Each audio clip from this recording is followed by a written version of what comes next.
day 3 of mining Operation Kappa. The crew has really bought into the idea of being in Australia. They've even made a bet about who will be the first to see a kangaroo. Unfortunately, I think they will be disappointed.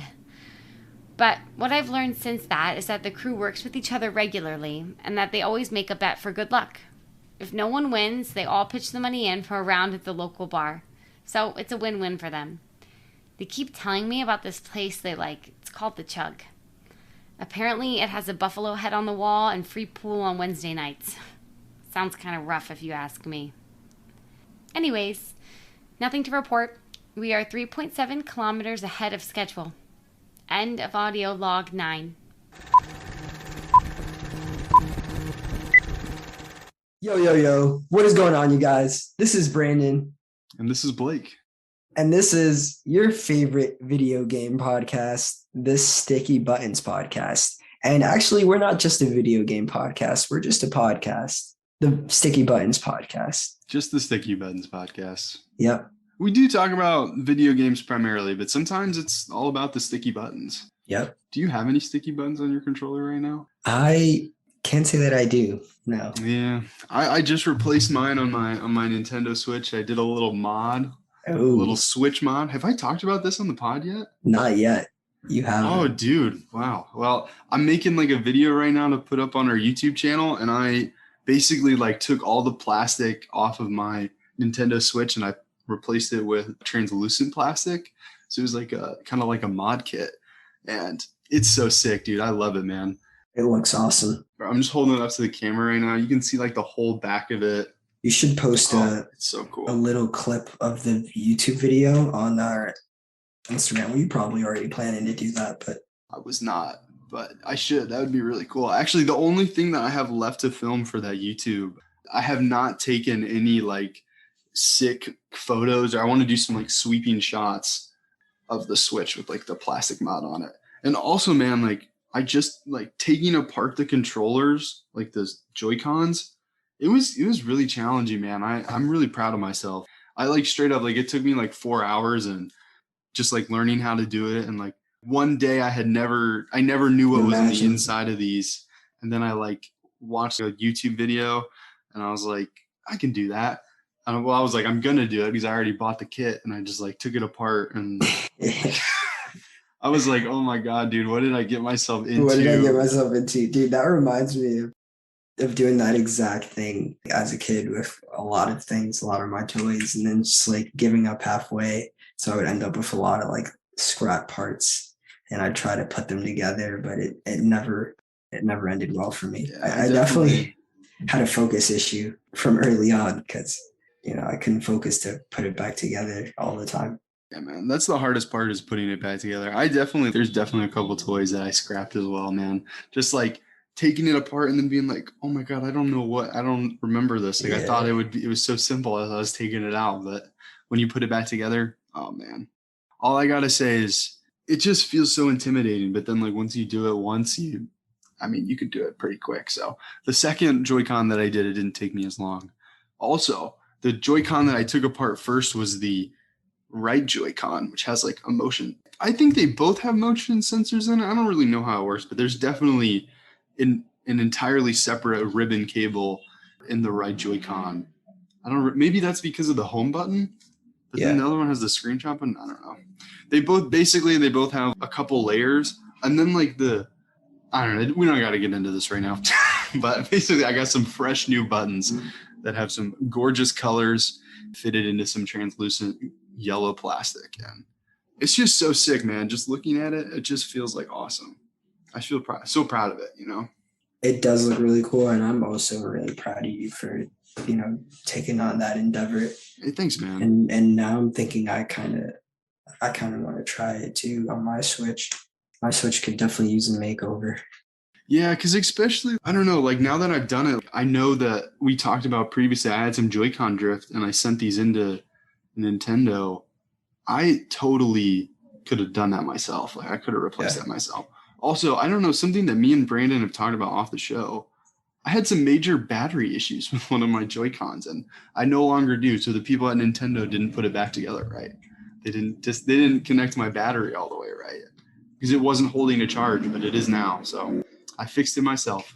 You got in there. They can't fix it. Blake will fix it.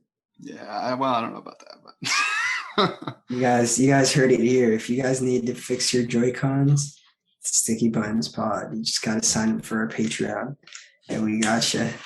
Yeah, actually, I'll be posting those videos, so you can just watch my videos and you can do it yourself. Well, step by step guide. Dude, actually, while they were on this topic of Nintendo, man, did you see that they're putting the 64 games on the Switch? You mentioned this to me a couple of days ago now. I'm so excited about it, dude. They're adding they're adding to the virtual, oh god, what is it? They have the SNES and the NES games.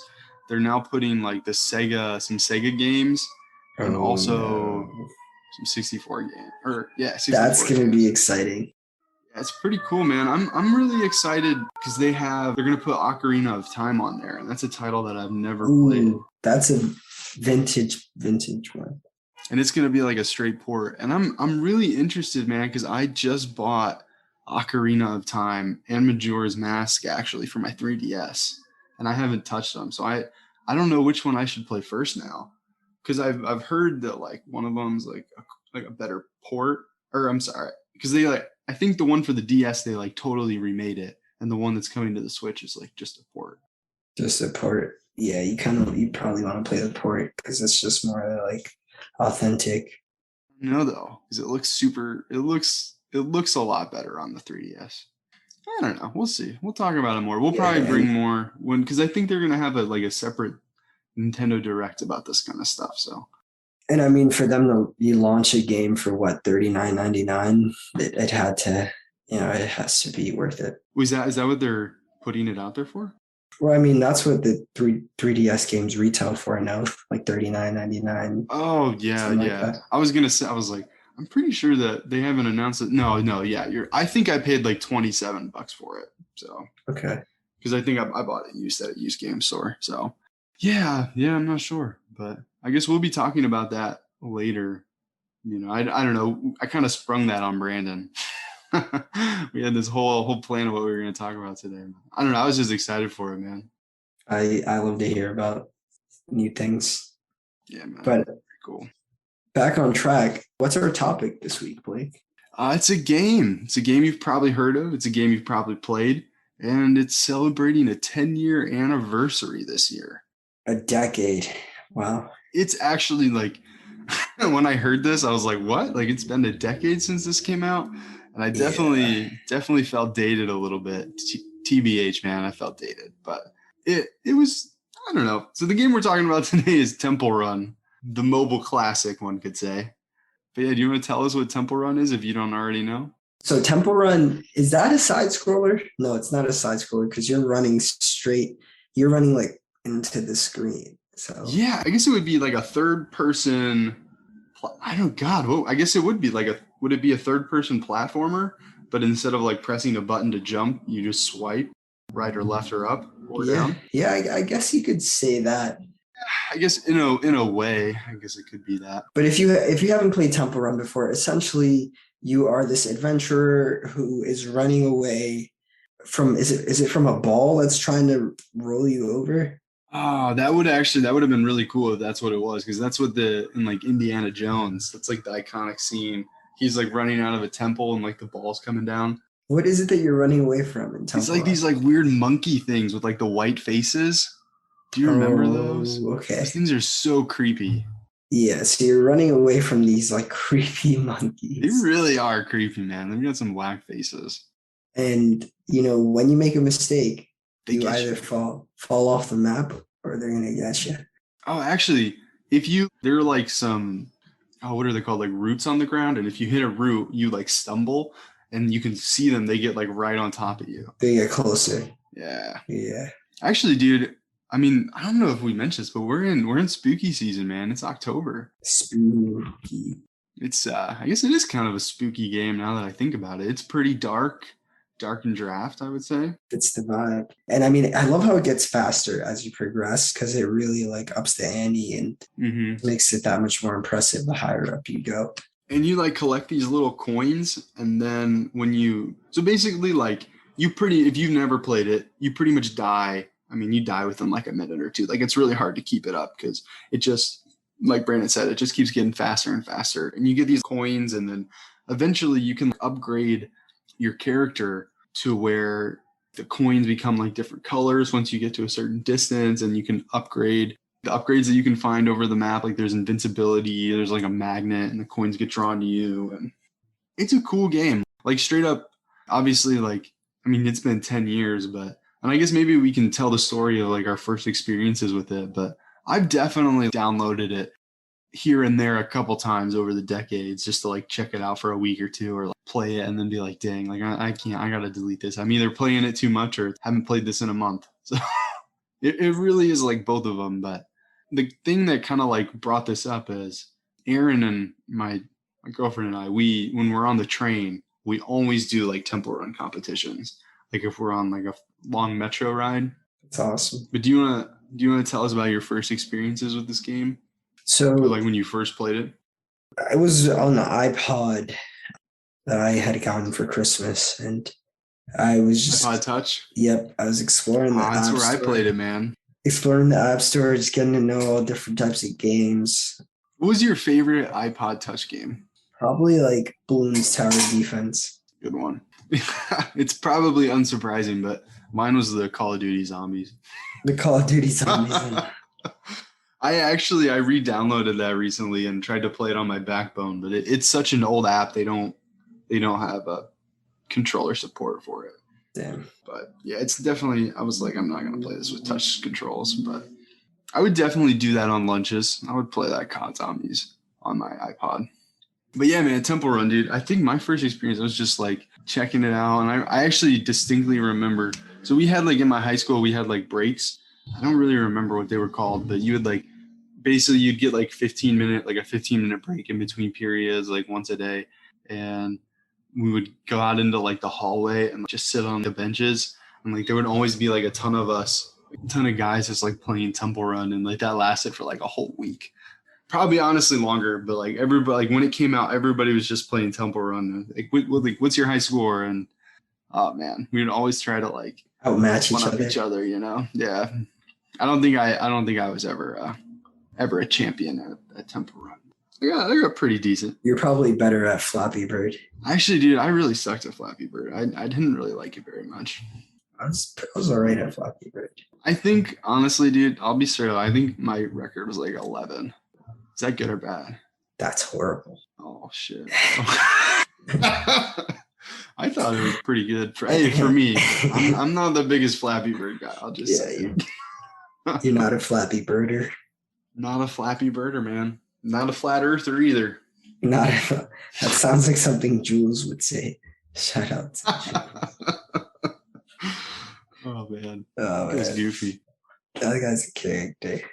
Does he still work there? Of course. Dude, I was just having an argument. He's going to work there till the end of time, man. And, dude, he's going to work there longer than you and I will be alive. Dude. Oh, man. We were having an argument today we were talking about graveyards and whether or not there's negative energy at graveyards. And he was telling me all the shit that he's done at graveyards. And I was like, Jules, that's not stuff you tell people. Disrespectful, man. I don't like going in graveyards. I mean, some people are a spooky season, man. It's bringing it out. Some people really are on that type of time, and dude. I don't know, man. Not I. Yeah, same. I mean, I kind of like spooky season, like a little bit. I'll be honest. I prefer the pumpkin lattes and the colored leaves. Yeah. And the pumpkin patches. That's more my autumnal vibe. But hey, man, some people like they live for the spooky stuff, and if you are, like, more power to you, man.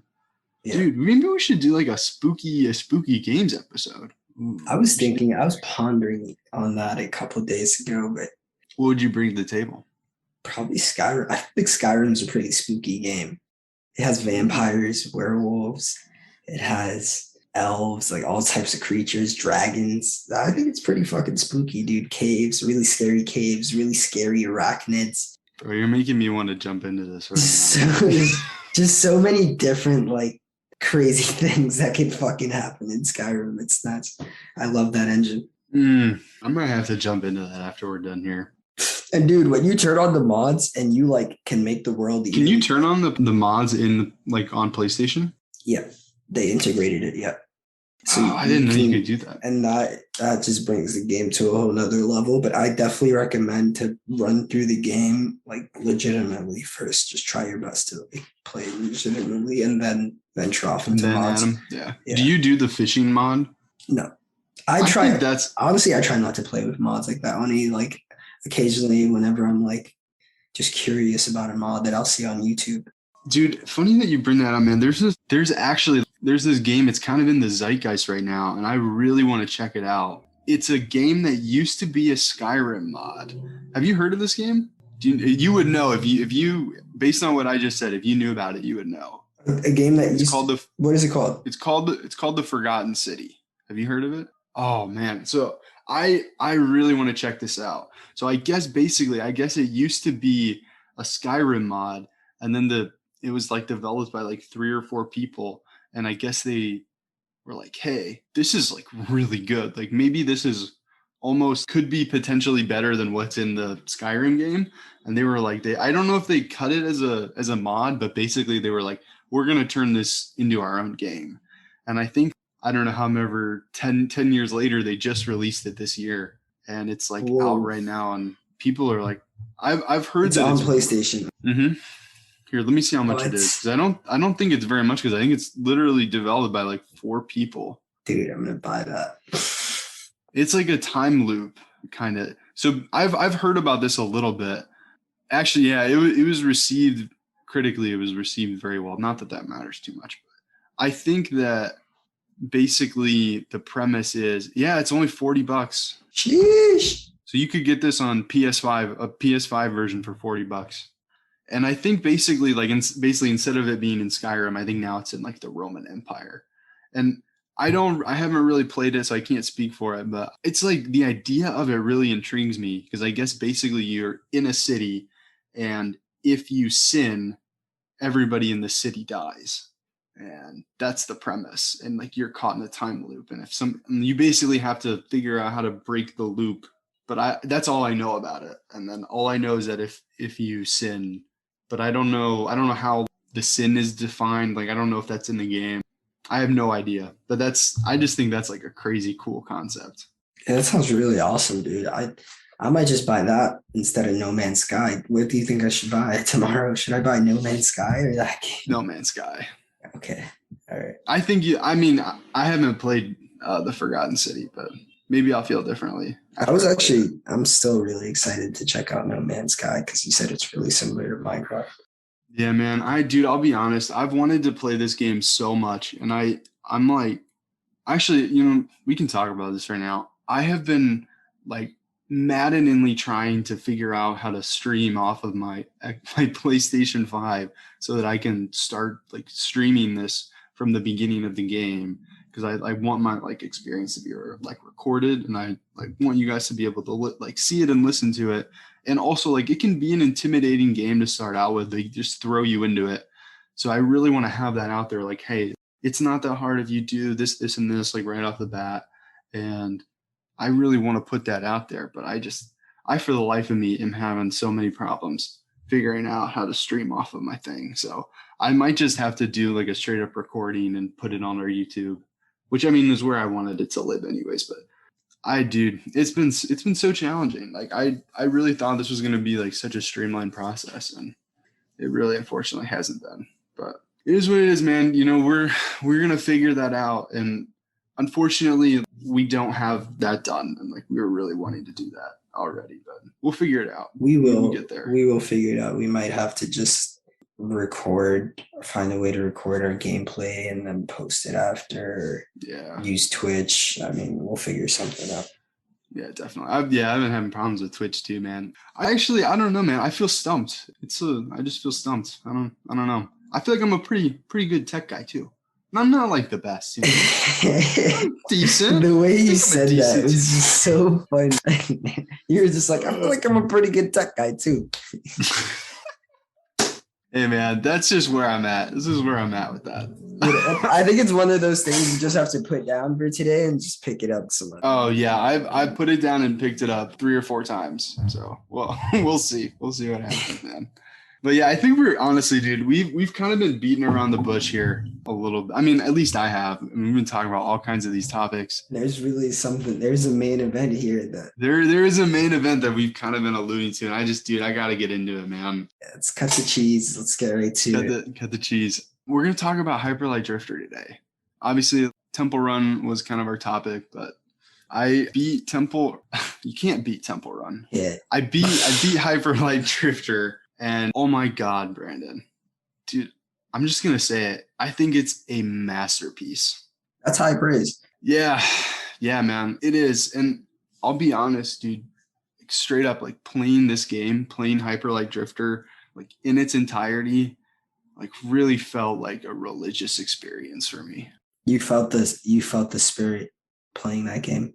Yeah, it just felt like a religious kind of like, I don't know, man. It just felt like this was like you could see the passion and the human connection and the human story in this game as you were playing through it. And like this game, there's a lot going on, and we'll kind of go over what this game is. And I have some gripes with it as well, but just like playing it through in its entirety felt like a love letter to video games and where they came from and what they are now, and just like that. Like, oh man, it's like hard to put into words, dude. I've written so much just to like try and get my thoughts out on it. And like now that we're talking about it, I'm like choked up. You should sing about it. No. But man, dude. Okay, so I guess maybe because I'm really struggling here. Yeah. I think let's just talk about what this game is, and Yeah. then hopefully I'll find what I'm trying to articulate. So it's kind of like a 2D isometric adventure game, and it's got like a pixel art style. And you go around as this character, and you're the Drifter. As I've dived into some lore, and I found out that's like the name of the character is like the Drifter. And we've talked about this a little before. There's not a single word in this game. Like in the universe, like in the game you were playing, there is not a single word. And it's depicted through pictographs. And as I've played through it, like also you feel the emotions through the songs and the music of it. And the game really does like a great job of like when you're doing something, obviously like reflecting the action, like when you're in like a high action kind of thing or kind of situation while you're playing it, it reflects that when you're playing. But then also in the down moments in between this crazy fight you just had, but the lead up to finding something that's going to trigger like one of the many cutscenes, which are always the same for the most part. You kind of see the same, like when you start the game, you kind of see this vision, and that vision is the cutscene. But little by little, you start to pick up on more and more of what it means. And it's just such a journey. Like straight up, man, like this game is hard. And you start out, and one of the reasons I originally bounced, I was like, man, I just suck at this. And I didn't want to like spoil it for myself, so I didn't want to watch like a walkthrough or anything. I did watch a walkthrough for like a little bit because I wanted to like find things naturally, and I definitely got like the right upgrades and stuff. And I kind of stumbled, and I found my way through this world, and there are three main bosses before you get to the fourth area. Which, okay, also, so like when you start out into this game, you can go north, east, and west. Like there are 3 areas that you can go to. And I did read like a non-spoiler guide, and they were like, hey, if you can't figure out where to go in this area, go to another area. So I checked out the east and the west, and went to the east first. And I don't know, I felt like I don't know, it's just the one I ended up in earliest. And I was really struggling there. And then I went to the west, which is probably the hardest. The west is the hardest for sure, I would say. And I made it all the way to the boss, which is the hardest boss in the game. I would honestly say that the first boss that I came up to is probably harder than the end boss. And I just didn't have like any of the upgrades or anything. So I just got like annihilated. I truly like, I was like, how am I ever going to do this? And it just felt like literally hopeless. And then I was like, oh, I didn't even know I could go to the area in the north. So let me try that. And I like did all of the north. I like beat the boss of the north and like got some more upgrades. You find these secrets throughout the world, and you find, so there are like secrets that you find. There's like gear bits to upgrade your items. There's like these monoliths that you read kind of, but like I said, like there's no language in this game, so it's kind of like it's in a different language, which we should come back to that because that's really cool. I want to talk about that. And you like kind of see this language that you're finding, but like you can't actually read it because it's not in English. And then you also find these, I guess those are, I don't know, there's like two kinds of things you find. There's like, you find those, I guess maybe, yeah, monoliths are probably a good word for it. And you like find these texts, and then you find these pillars, and you have to like stick your sword in the ground, and these like pillars get elevated. And there are 8 of those per area. And then there's like an 8, you have to open all of those before you can go to this door that's locked behind like the 8 pillar door. And it's really cool. Like it's really, and there's a lot of symbolism, and you can pretty much figure that out as you're going through it. Like it is, I actually watched a documentary after I beat it on how they made it, and like it's like so intuitive. It's like kind of what we said earlier. Like you, despite there being no language, you like instinctually know what's going on. And it's very cool because what they did is they really replicate the imagery of what you're trying to do, which is the diamond. And you can fit the 8 things inside the diamond. And yeah, it's really cool. It's really an awesome story. Well, I mean, like obviously, well, the story, well, we'll get to that. But man, it's just so fun because like you straight up, you suck, and you have like a gun that doesn't do a ton of damage, and you have a sword, and then you can get an upgrade that lets you phase. And it was so hard. I guess it's like dash really. And like at first you can barely chain 2 dashes together, and then eventually you can get better and better at that. And there's like a room where you can practice at. I think I've gotten to like 24 dashes in a row, which is, I think it's pretty good. But in like the grand scheme of things, you have to get 100 in a row in order to open like a secret door. And then there's another one that you can open a secret door if you get 800 in a row, which is just insane. So, I mean, theoretically, you can do that forever in this room. And it's got like some cool things. But yeah, man, straight up, like you are going on this journey trying to explore, and you just suck at the game. Little by little, like you truly get better at it through both like repetition and also like getting better upgrades and stuff. And then by the end, like you're just, I mean, like it's still challenging. Like you really have to focus, but like you kind of feel like a boss. Like you feel so good after you learn how to do it and learn the combat. And man, it's just awesome. And like it's so beautiful too. In this like pixel art style, like what the creators like depict, man, it's so cool. It is such an awesome world because there's 4 areas. There's east, west, north. And then after you beat the bosses of all 3 of those, you can go south. So I ended up going north, east, and west after I had like gone to the east and the west, and I couldn't like quite figure it out. Which boss gave you the most trouble? Definitely the one to the west. The one to the east is actually the easiest, but there's an upgrade that you get that lets you deflect bullets, and you can really, I got that after I went to the north. After I went to the north, I had enough gear bits to buy that. And then I went to the east, and in the east, there's a lot of enemies that shoot at you with like ranged weapons. And once you can deflect those, it makes it so much easier to beat that area that I just like, after going north and then going east, I like ran it. It was so cool, man. That really felt so good. I really seriously, like, I probably spent a couple hours like trying to beat the boss in the west, and I just couldn't do it. And I like went to another area, and then I like beat the boss to the east in like 3 tries. That felt really good. Yeah, dude. Like, so what I was kind of getting at is it truly just feels like so special, and kind of something that I like wrote down that I wanted to talk about. And I think this is like really cool. It's like this game, it kind of feels like a reflection on our own mortality. And it's kind of like, there's a lot of, so like, there's like the classic archetypes of like what a story is.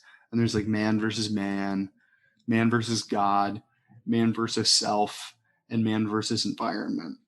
And I know it sounds crazy, but I really feel like this game has it all. Like you're fighting man v man with like people that have similar abilities to you, man versus God. Like you were like the bosses, just some of them just feel like so unobtainably hard, especially if you go into them not really knowing what you're doing and not understanding like your upgrades and stuff. And then there's the man versus self.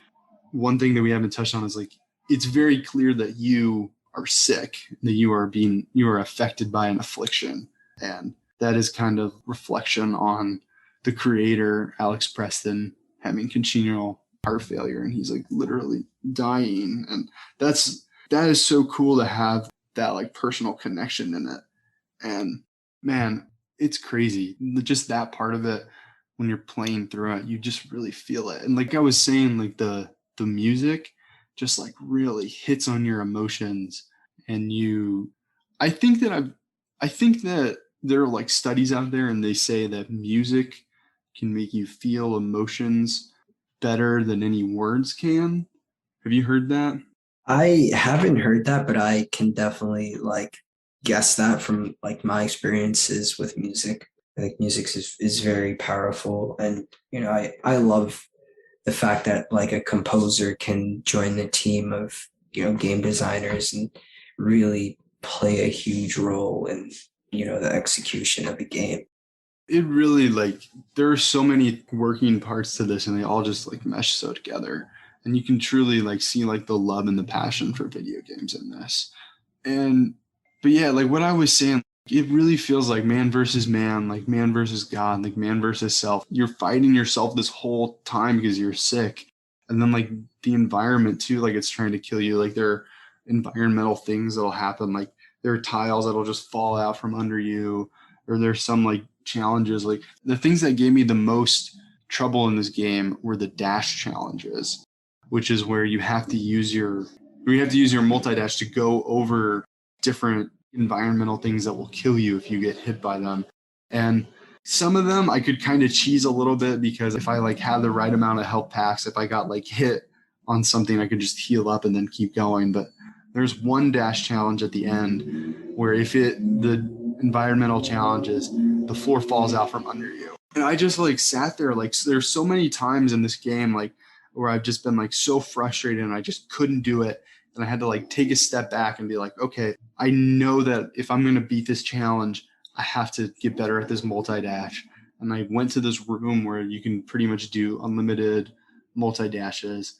And I was like, I just would sit there and practice for like an hour. And then and like, it's crazy that you have to do that. And like, you really have to like learn the skill set for this to like be able to beat it. And it really is like a time commitment. It's also like, it's very challenging, but it's so rewarding. Like I said, man, it felt like a love letter to video games, because you could seriously, and like it felt like a religious experience for me, because it felt like I was seeing a modern reflection on old games used to be. Like they very clearly say that their inspiration for this are like the old Zelda games, which for a lot of people that are older than us that grew up with those games, like they're like, those are the best games, those like isometric adventure games. And like I've kind of gone back and like I played a couple of them, and it just feels like if they were going to do something in that style, put it in a modern time, it just feels like it's executed so well. Because in those old games you just have like a slash and then you have like other abilities and stuff, but in this one you have like this really cool slash and you have this really cool dash, and then you get combos where you can use them together, and then there's like another combo where you hold down this charge attack and then the sword will become this like huge sweeping thing, and it has like its own cool design to it. And as you get further in the game, you pick up different costumes, like customizations for your outfit customizations. And I have like a gold sword now, and it's just so cool. I'm like playing this game that's like very bleak and very dark, and I'll just do like some really cool moves with my gold sword and like gold cloak, and it just feels so awesome. And the imagery, it just really makes you feel connected to it, because nothing's explicit, it's all implied, and you can really like, it's really up to interpretation how you view that. And it really just feels like this is a modern iteration of all of those elements that made game design and like what games are today. I feel like I'm explaining this. I'm having a hard time doing this. Like, you know how like modern art, if you go to a museum, there's like modern art and there's the shape and it's like just the shape or just the color and it's like the lines and people feel like anybody could do that. You know, that's like a lot of people's critique of modern art. Like anybody could do that. Like Jackson Pollock, he just threw paint at a canvas, you know, or wow, they just painted like lines, like they just made a graph, or that's just a circle, like a red circle. And it's not because it was so, and the reason those are beautiful and why we like them is not because anybody could do it. Like obviously they have to be visually appealing, but we like them because it breaks it down. It breaks art down into its simplest form. And I feel like at the heart of pretty much every game that we play today, that heart and core is the 2D isometric adventure game. And it just feels like that was just scaled for me in like a modern version and where I could truly like appreciate what that was and everything about that specific genre. And it just felt like so cool to like finally be like, oh my God, like I'm lost in this. And also like it's kind of funny. I personally think the art style, I love the pixel art style. I think it's gorgeous. I actually, while playing it, I had somebody pass me and they're like, that looks like garbage. Why are you playing that? It's a stylistic choice and I think it's gorgeous. But I guess like you have that emotional connection now that you've been playing it, you know? So I think that's crazy too, because I definitely I was like, oh man, this looks a little rough. Like when I first started playing it, but then after getting into it, like not at all. I think it's like so stunning. And honestly, dude, I think this is a masterpiece. Like I think this is one of those games that anybody should experience. I mean, it does go with saying it is very challenging. And I think that challenge kind of aids to it too, because then you can also put your own experiences while playing the game into the story of it too, because it's so opaque. I also had like a really good experience, playing a little bit that I did, just hearing how much it really left the impact on you just makes me want to get back into it. How many hours have you played roughly? Yeah, so I meant to say that. I checked my Switch right before we got on. It was about 40 hours. So, I mean, that's not crazy. Like I think I guess the speed runs of these things are very fast, obviously, but I mean, there's really only 4 areas. So if you break it down into those 4 areas, like you've got 4 areas, you have to find 8 pillars, 4 monoliths, and 4 keys. And there are a lot of things that open up after you beat certain areas. Like you can't get to the south until you've killed the bosses from the north, east, and west. And then you can go down into the south. And oh man, it's like the south is just set up so differently too. Because in the east, the west, and the north, you'll be walking on these paths and you really have to like explore it. And to find like there's so many branching paths and there's so many secrets hidden within those branching paths. There's always enemies coming at you. And the enemies themselves, like if you have one enemy isolated, like any one enemy isolated is really not that challenging. But they just, because it's not necessarily the most complex game, so they just throw so many at you. And it's very easy to become overwhelmed. And if you get hit, it kind of like puts you into this like animation where it like takes you a second before you can move and get out of there. Yeah. And you can get hit once or twice more inside of that. And I'm at the point right now, I've upgraded everything. There's only one thing that I can get that I can upgrade, but I already have enough to upgrade it. And I'm really excited for that. I don't know exactly what it is, but I think I know what it is. And if it is, it's going to be really cool. So also like, I will not spoil the ending here, but when you finish the game, like that is a definitive end to the game. And then if you hit continue on your save file after viewing the credits, you're basically put right before you fight the boss again. So Okay. I might do that again. after I do some other things. So there's a couple other things that I can do before I've already beaten the final boss, but like before I'm like done, there are like a couple other things that I can do. And so if you weren't familiar, this game was crowdfunded by Kickstarter. That's kind of how they originally got this out there. And I think it originally came to like PC and Steam and then other platforms. And I think most recently it came to the Switch, which is what I'm playing it on. And I got like a special version on the Switch. And because it was a Kickstarter, they did stretch goals. And one of the stretch goals was very clearly we'll add a mini game into this. I mean, I could go and find it if I wanted to find all the stretch goals, but there's like a soccer mini game. So it's really kind of funny. Basically, you have to score 10 goals on this little kid before he scores 10 goals on you. And it's very much like set up kind of like a boss fight. And that is really hard. I get creamed every time I play soccer against this kid. He's really good.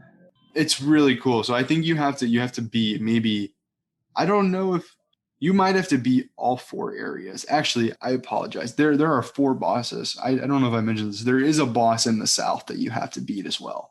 And then there's this door that after you find all 12 keys, there's a 12 key door. So basically, like I said, there's like keys and monoliths and like pillars, and there are doors that you can only get to in air, like the east, the west, the north, and the south. They have these doors, and you can only get to these doors once you have the keys. Like, because it'll have like a certain amount of keys, and then if you don't have the keys, you just got to come back to it. And they're hidden throughout the whole game. There is a 12 key door where you get a really cool outfit. And then I think there's a 10 key door, or I'm sorry. Yeah, I think it is a 12 key door, that one too. And basically you get like put into this, like, you basically have to climb a mountain, and then at the top of the mountain, you climb down, and then there's like this really hard boss fight. Actually, that might have been the hardest boss fight. And I think you just get like an outfit skin. That one was really cool for playing that one. And then now I am in this and you can access it, I think, after beating all 4 areas. Maybe you only have to beat 3, but it's kind of like this arena challenge mode. And basically there are 4 arenas, and in these 4 arenas you have to beat 100 enemies with 4 health packs. So you can have up to 5 health packs, but they drop you in and you have none. And then they kind of like, you got to collect them around the arena. And man, it's really tough. I was playing it a little bit this morning. I was trying to get 1 of 4, and I got to 97 enemies. Wow. And I got, and I was so mad because I thought it was going to be over like way sooner, because they don't really present it, and they present it in this way where it's like you think you're halfway done, but you've only gone a quarter of the way through. So, because I thought it's 10 stages. And so like, obviously, like if they put 10 enemies in every stage, that's what it would be, but it's not. It's the first stage is like 2 enemies or 3 enemies, depending on like how the dice rolls. And man, and the last one has about 30. And I was so sad because there are times where you just have to be so on in this game. Like the combat really is challenging, but like you just feel so good when you're done with it. And they do like this, your character does like a really cool animation where he like twirls his sword and thrusts it into the ground. And oh man, it's sick, dude. It really is. I honestly, like, after finding out that you could get like customizations and getting like a couple of those, I was like, oh, I'm in this game now. So like, I mean, because I'm a little bit colorblind, as I've said it before. Yeah. I didn't really love the outfit color that he had. It kind of just blended in with everything. And I actually, like, sometimes I would like phase, and then I would be like, I can't see which. I actually thought that too, and I'm not colorblind. Yeah, it can be like, as soon as you get like an outfit and I like change into a different color, I was like, oh my God, like it makes it so much easier. Like just being able to see yourself better. Imagine. Yeah, but it's really, I mean, like I said, I think this game's a masterpiece. Like it definitely was challenging, but I'm really glad that I put the time in and saw it through. Like it really was that rewarding. Because I mean, nothing beats it, man. Like once you like put the time in and you actually get better at this like skill of this video game and just like effing up some enemies, man. Like it just feels so good, dude. Especially in an area where you've gotten like beat down before. Beating that boss that like really tore me up. And like one of the things that they like really got me, like they have this really good gun. And then like that's what you get after beating the boss. You get their gun. And then it's like you're just like this OP dude with this badass gun that like you now, oh man, I swear, dude, like the It's like awesome. you don't get rewarded very often, but like when you do, it just like pays off so much. Like it really is something.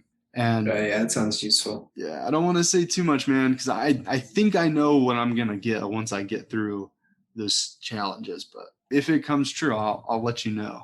What do you think it is? I'm curious. I think so. It's presented because I have an empty gun slot, so I think I'm gonna get another gun. Ooh. But I kind of like I was doing some like because I beat the game, I was like, oh, I can spoil. Like I don't really care about spoilers anymore about any like seeing anything because like that's the thing. Like with this game, like since the story's so opaque, like seeing it and experience it is kind of like what the spoilers would be. And I think did you buy this on Switch? Yeah. Did you buy this special edition? No.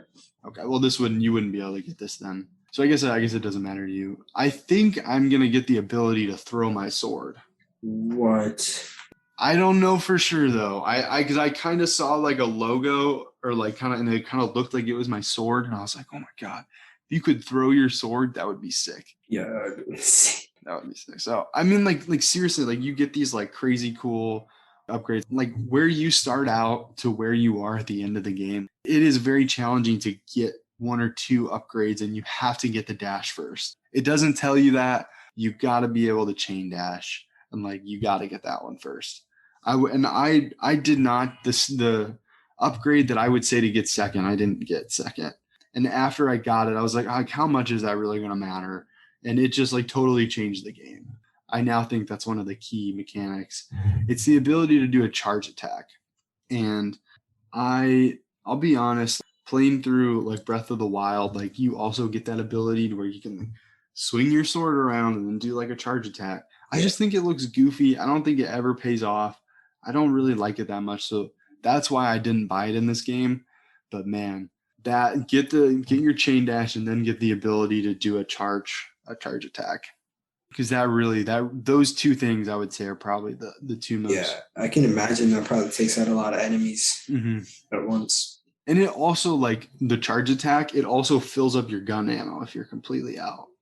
So like pulling off one of those, it's like it takes a little bit to figure out how to do it good, but I mean, it really makes your life so much easier. So, and then I would say you should probably get the ability to hit like deflect bullets back at people. And then there's also the one where you like slide through enemies, and you can do you can do an attack while you're dashing, and you can go through enemies. Like that one's really useful. I use that one. Oh man, this game is seriously so fun. I would love to because there's also like Brandon. I'm gonna be honest, man. I did look up like a guide for parts of this, and I would not have been able to find this out without watching a guide. There are these little symbols on the floor, and they're kind of like it looks like they're a square within a square.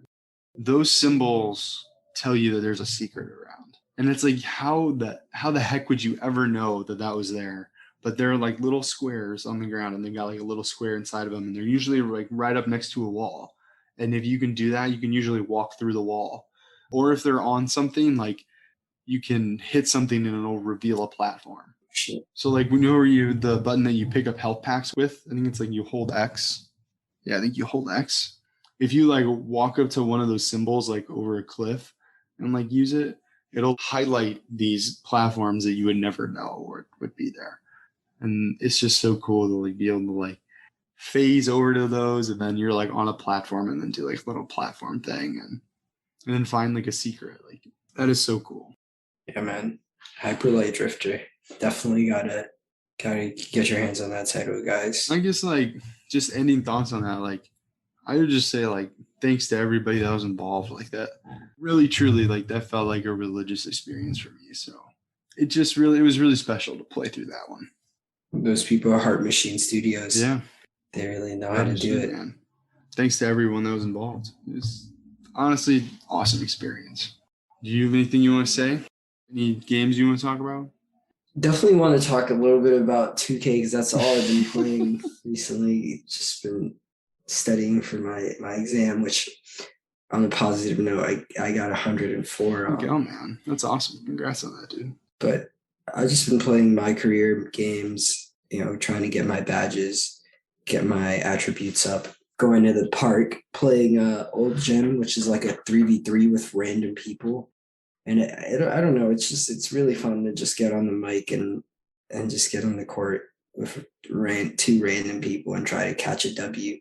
It's a real challenge sometimes, and I have some really funny experiences there, some good laughs. So definitely go there. You normally like talk to people on the mic when you do it? Yeah, because I mean, it's better when you communicate. You're probably you have a better chance at winning.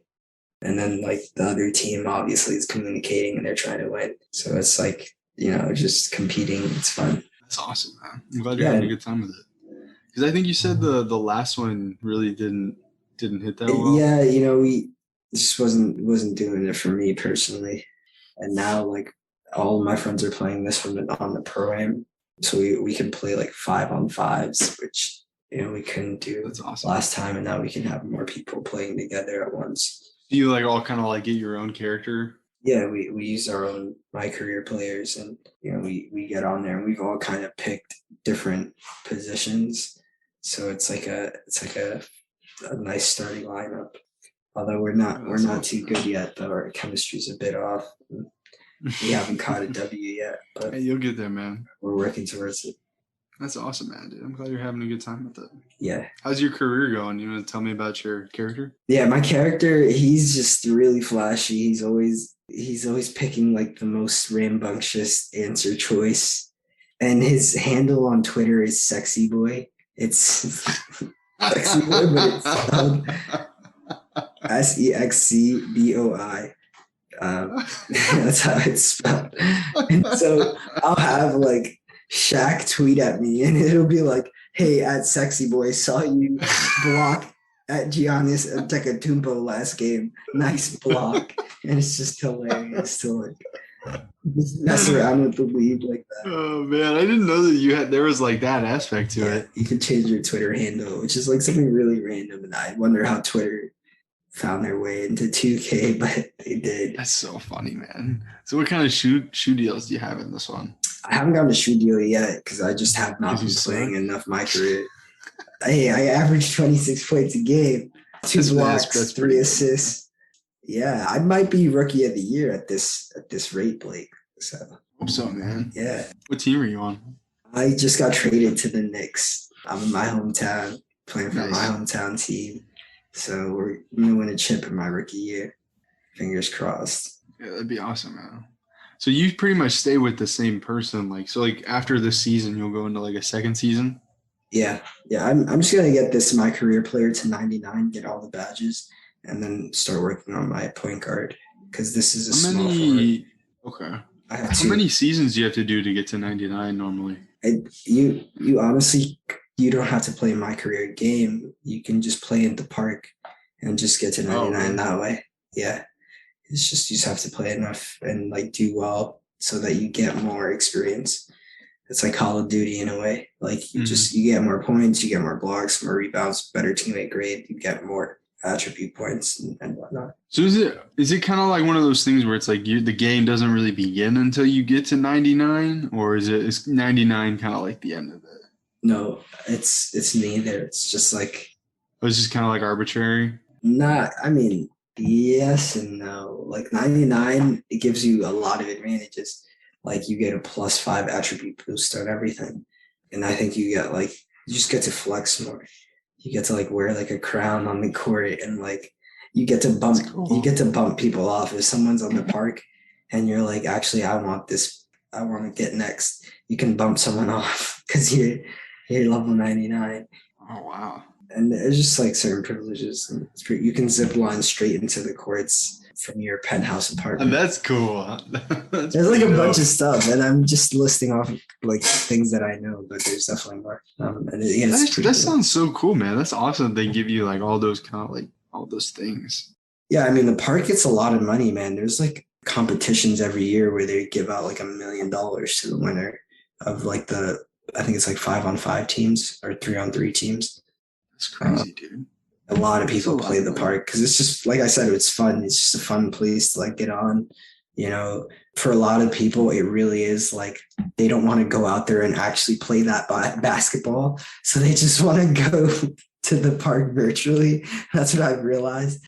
And it's made me want to actually play basketball because I'm playing this virtual game, but I find myself like dribbling now. I'm like practicing my shot, like shooting. I'm like, damn, like I really need to get back on the court because I've been playing basketball since I was like 10.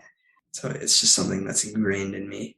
And I do some of my best thinking on the court, believe it or not. Like when you're just like practicing or when you're actually playing? Yeah, just hearing the ball dribble and just hearing it hit the net. There's definitely something to be said about just like doing like physical acts, you know? I mean, like we kind of talked about this a couple of weeks ago, but just like when you're like doing something with your body, it really frees your mind, man. And you're flowing. Yeah, you got to be in that flow state too, yeah. You're flowing. You're not thinking too much. You're not really exerting too much energy.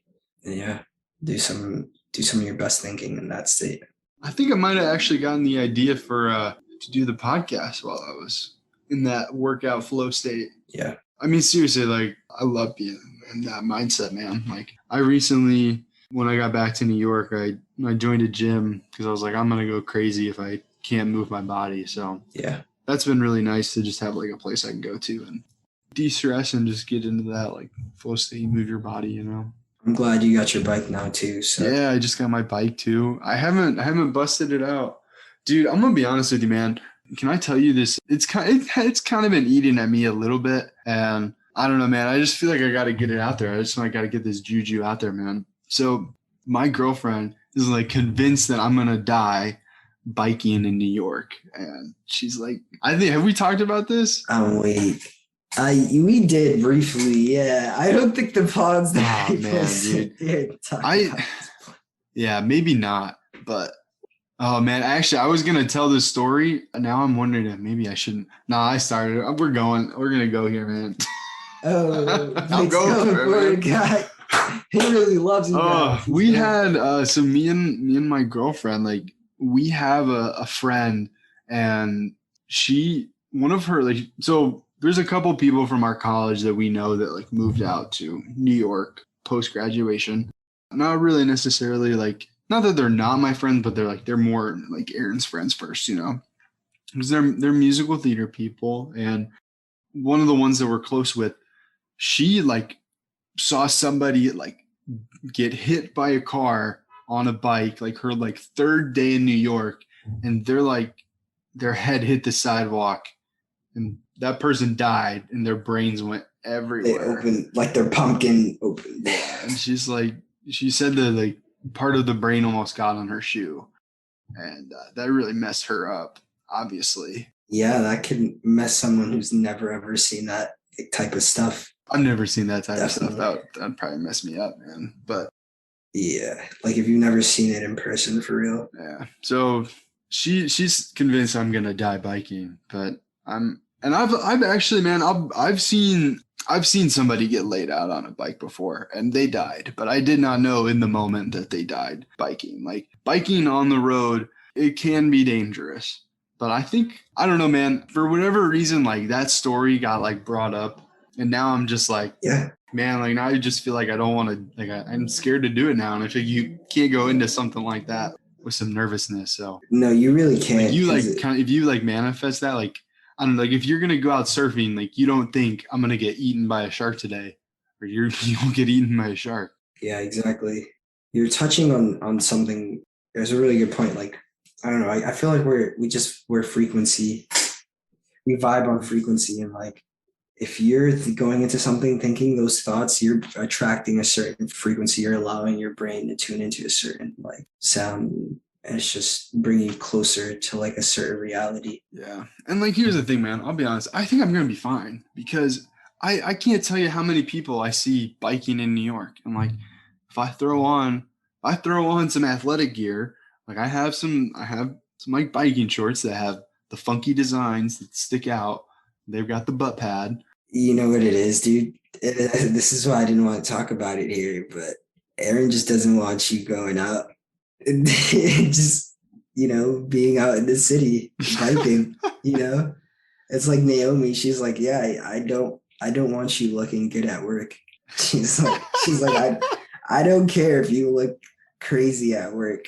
Yeah, man, it's the tight pants, man. Everybody will be able to see my butt. That's what it is. She's like, she's not even in the city to like, keep you in check, dude. So it might be that, man. I actually, dude, my like after biking this whole summer, my legs are ripped, man. They look good. My legs look good. Dude. You're a biker for real, dude. I can tell, and I'd love to bike with you because I bike crazy, man. I bike to Prospect Park, Central Park. Honestly, like if the weather's good this weekend, I think I'm gonna go because I love the fall, man. I love working out in the fall. I love it when that like crisp, especially I love doing cardio outside in the fall because like when that crisp air gets inside your lungs and you get that like little sting. Oh, I just love that. And like when you're sweating, but like you don't feel like super hot and like your body is just like warm. And I love that. I love that. So I think I'm going to go this weekend if the weather's nice and I'm going to try and hit like a bike path that I've seen people go on. So it's like, I don't really know what it is. I think I have to like go up a couple of ramps and then I don't know. I'll end up where I end up, I guess. I do just have some fun. I just always ride slow. That's always my Do you ride on the streets or do you ride on like the things like what I'm talking about where they're like on the shores on the outside? The bike lanes. Damn, I'm trying to think of what they're called. They're like parks, but they run up along the river. Pretty much they run on both sides of Manhattan. Like on the island of Manhattan, there's like these parks. Oh, I know the West End. Their West End one and the East End one. Yeah, and they go up the whole thing. I think Manhattan's not that long. I think they're only like a couple miles. No, yeah, they're not that long. And no, I actually don't really ride those too much unless I'm trying to like get to somewhere. Usually I bike. I'm not like the type of biker who will like get my gear on and like, okay, I'm going to go for a bike. I'm the type of biker who's like, I'm going to go buy some weed. Let me go bike to my friend's apartment in Brooklyn, and then I might go to Prospect Park after and just like bike after a bit there, and then go bike to get some food and then bike home. And so I should check it out, dude. And that way I bike a lot, like, just not thinking about it too much, just using it as a means to get by. But it also means that I don't get to explore much because I feel like if you bike just to bike, like my dad does, he puts on like his whole like the cycling jersey. I got it, bro. I've got the setup, man. Yeah. I know exactly what it is, bro. He gets Does he have the bibs? Does he have the bibs? Like the shorts they kind of look like overalls, go up over your shoulder? I think he does, yeah. I got some of those too. He goes hard, dude, and he actually drives his bike to New Jersey. And there's like, I've maybe heard of it. There's like the New Jersey Turnpike, like a lot of people ride it, like a lot of people. And he's been going there a lot, like really early in the mornings and riding, doing like the 9W. Is it a 9 mile ride? I might be, I'm not sure. The 9W. It's just, he says yeah, when I would go in the summer, I would do 10 miles in about like in under an hour. So I think my average one, I would do like 12 miles and it'd be like about an hour. So, but yeah, I haven't done it in a while. So I think I'll just go out, not really care about my pace too much and just see what it is, man. Yeah. But yeah, I do kind of want to use it as like a way to explore, man. Cause I think I'd really like to do that. Just bike in Manhattan. Dude, there's so much to explore, so many microcosms in the city. And you really get to like see them all on your bike. Like I bike through Jewish communities all the time, like Hasidic Jewish communities, because it's just really interesting to see what their communities are like. And they're super like quiet and beautiful homes. I just love to observe like, what it's like there. And obviously like I don't go out of my way to bike through their neighborhoods. It just so happens like their neighborhoods are near where I'm going a lot of the time. Yeah. Is that in Queens? That's on the way to Prospect Park. So it's in Brooklyn, like around Prospect Park. Yeah, because the last time, Last time I was in Queens, I noticed there was like a lot of people drive out there, which is not Yeah, necessarily how it is in I Manhattan. want a car so bad, but my parents are just having me hold off delay gratification until I graduate. So It's probably weird, man. Cars are weird. I don't know. I love them so much. I feel like I don't know. I don't want to say too much. I don't want to project onto you, but I really hope that if you get a car out here, like I hope you can make use of it, man. Because I just know me. It just, man, like me and Erin, we took a car out of the city. She like came in, she drove in, and it took us like 3 hours to get out of the city, man. Like the traffic just like was bad that day, and there's an accident. No, it's just so much. It's a lot, but I've been experiencing that my whole life. So that's probably normal for you. But that's what it is for me. It's just like, all right, if I have to sit here, I will sit here, listen to my music in my car, just chill. Yeah. There's so many places you can like, after you get past that like hump and you're outside of the city, like truly outside of the city, outside of city traffic, man, there's so many cool things around here that you could do. And I want to experience some of those myself. So. Yeah, me too, dude. I could drive to yours in like 25 minutes if I had a car. Yeah, man. That's one of the things, like the upper Manhattan and like the Bronx and stuff. Like it's easy to like commute up in there. So I want to see how long it's going to take me to bike to Queens. So we should check that out, man. So I bet it would really, really trim it down. Back to the podcast. Back to the pod. I forgot we were doing this. Video games. Talked about GK. What else did we want to mention? We talked about our topic, Hyperlight Drifter. I have a couple of things I could say.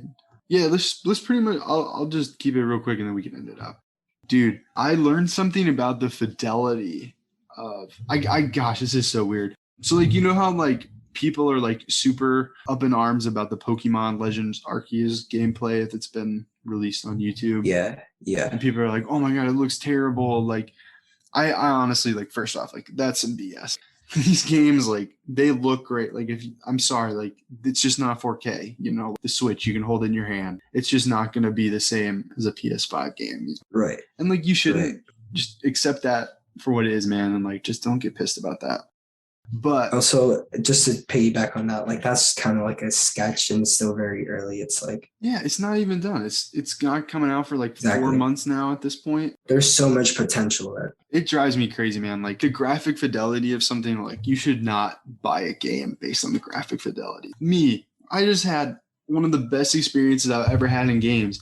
And it's in pixel. It's like in a pixel art style. Like, like you just. Yeah, that's why we might go to war over chips because people care about graphics just a little. Bro, and it does not matter. Just too much. Like, yeah. Like a little too much. It's like, what is the obsession with trying to see things like real life? I don't know what it is. Yeah, man. I honestly, like, it's probably good that it's not that great because, like, the separation, like, I don't know. Anyway. Uncanny Valley. Yeah, for real. The Uncanny Valley of it all. But I learned that the YouTube actually, like YouTube makes it look worse because there's a certain fidelity threshold that you can't go above on YouTube. After like publishing like a video, our VR video that we did, I had to like call up one of my buddies that like does video editing. I'm like, hey, like, why can't, like, what's going on here? Do I need to like change my settings? And he's like, yeah, like when you export this video, you need to change the fidelity to match YouTube settings because they change a bunch of stuff. Because I mean they're the world's biggest streaming platform. So many people are watching that right now. I personally watch a lot of content today. Yeah, there are endless amounts of content on YouTube. So YouTube has its own special fidelity. So whatever you're seeing from YouTube, that is not what the game is going to look like on the Switch. Just like it just won't. Like it'll look better because YouTube drops its fidelity. Also, like, you shouldn't care about that too much. Like, these Pokemon games, they started out in black and white as a 2D isometric adventure game. Actually, they're a role-playing adventure game. Yeah, man, honestly, that might be why Hyperlight Drifter is resonating so much with me, too, man. Like, my first, like, gaming experience is, like, isometric view, like, looking down at it all. Like, I don't know. Like I said, man, I love that game. But yeah, man. Also, something that I really wanted to talk to you about, man. Well, did you have anything else you wanted to say on Pokemon Legends Arceus or anything like that? Well, I can't wait for that game, but I'm about ready to wrap it up. Yeah, I'm about ready to wrap it up too, man. Yeah, well, I'll just save the rest for later. But on the Pokemon Legends Arceus and Brilliant Diamond and Shining Pearl, they have actually a lot of the questions that we had in our speculation video. A lot of those have been answered now, and I think that's really cool. Awesome. Some of the big ones, like for me, was for Pokemon Legends Arceus. Like there was at the time when we had recorded that, there had been no confirmation of like PvP Pokemon battles, which is like person versus person. Like that hadn't been confirmed. Which it has been confirmed now. Like there are certain people that you're gonna fight, and there's also. Did you see the trailer, the new trailer that they released for this, the Pokemon Legends Arceus? No, actually, I haven't Man, I clipped it. They have like they say they're like you're gonna have to battle. I don't remember what they're called, but basically you're gonna have like boss battles against like these huge Pokemon, and that looks super sick. I'm excited for that. Dude, I'm so excited for that game. I just can't wait to see what it's going to be and like what the iteration is, you know? Yeah, and for us to review it and just talk about it, I can't wait. Yeah, man. Everything Pokemon, you know, honestly, anything Pokemon, you better believe we're covering it. You gotta love it, man. And then so like they also confirmed for Brilliant Diamond Shining Pearl, the HMs, like they're going to be on your Poketech, which I'm sorry, it's your Poketch. I always thought it was called Poketech. And it's Poketch. So that's like the Poketch, which is like the watch thing you have in Brilliant Diamond and Shining Pearl. So basically you're going to click on it on your watch and then a local Pokemon will come and do it for you. So you don't have to teach it to anybody in your party. So that's super cool. Super excited for that. That is awesome. Yeah, man, I'm about to end it up. I'm good to end it up. We had a long episode today. Talked about a lot. Yeah, we did. But it was a good one. I feel like we got a lot of good stuff out, man. I can't wait for this new Zombies map. We're going to talk about that soon. Yeah, I guess we'll talk about that next time. Are we about to play that right now? I'm down. I'm down to run like a quick, whatever we can until I do like 15 in X-File? Yeah, I just kind of pack real quick. I don't know if you mind. Yeah, no, you're good, man. I haven't eaten yet. All right, so. And this is, that's how the sausage is made, Peel. Yeah. Peek behind the curtain. Yeah. Sticky Buttons Pod. Yeah, I mean, we're ending this up, so really quick, I just want to say thank you for listening. We haven't rambled about New York in a while. Yeah, no. And these last 2 episodes, man, they've been very sticky buttonsy. Yeah, they have. Seriously, like, thank you so much for listening. Like, we really appreciate it. And it's really is just like a creative process for us where we kind of just do whatever. And it really means the world to us that anybody would listen, and especially listen to us ramble about these things that we love talking about. So I guess, I don't know, I've just been feeling thankful for everyone that listens recently. So just thanks for that. Yeah, I just want to say thank you as well. It's really a blessing that we're able to do this and have you guys tune in. I really, really appreciate that. Please check out our Instagram, interact with us there, reach out with us there, let us know if you have any questions. We really would appreciate just getting to know some of you guys and interacting with some of our listeners. Yeah, absolutely. We would love that. Thank you so much for tuning in, and see you guys in episode 39. Yeah, talk to you soon. Bye.